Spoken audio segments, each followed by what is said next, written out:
สียดายลีพี่น้อง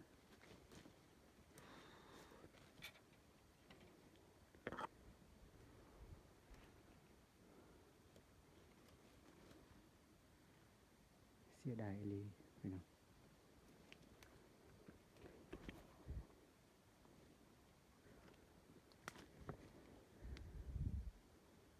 ไก่ถือพี่น้องแต่ว่าเขาบ่ได้ไปเบิ่งโดนแล้วนี่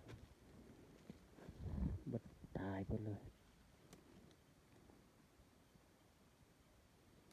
มันเป็นซากเลย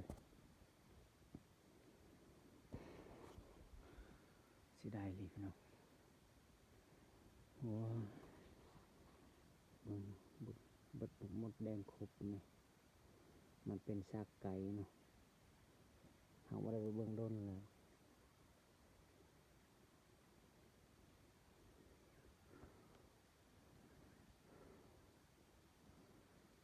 ว้า